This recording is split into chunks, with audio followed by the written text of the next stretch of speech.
ज्या तऱ्हेनं मी आपल्याला चित्र दाखवलं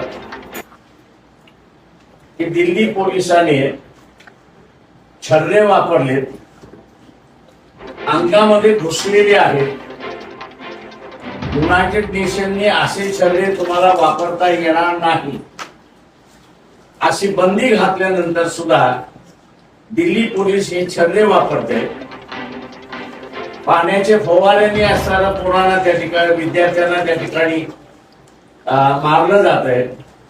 अमानुष लाठीचार्ज केला जातोय. त्या लाठीचार्जच्या ह्याच्यावर एकंदरीत दिसतंय की जलियनवाला बागचा असणारा जनरल डायर हा पुन्हा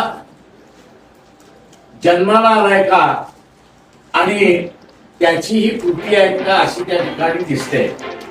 या पार्श्वभूमीवरती आम्ही असताना काही संघटनांशी बोललो आणि काही संघटनांशी बोलून यापुढे असा लाठीचार्ज होणार नाही आणि विद्यार्थ्यांवरती लाठीचार्ज केला जाणार नाही. झालेला लाठीचार्ज आहे त्याच्या असताना विरोधात आहोत. ज्या तऱ्हेनं परीक्षेमधले घोटाळे होत आहेत आणि एकंदरीत जे दिसतंय की विद्यार्थ्यांची विचार करण्याची कृती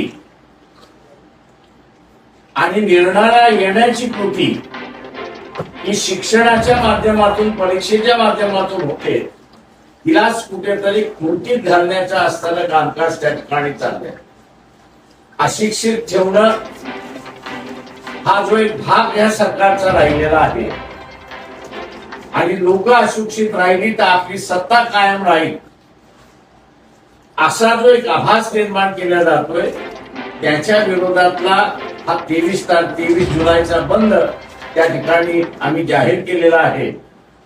तेव्हा नागरिकांना आम्ही असं आवाहन करतोय की हुकुमशाही यायला लागलेली आहे. राजकीय पक्ष जे आहेत ते सगळे मोडकळीस काढायला निघालेले आहेत.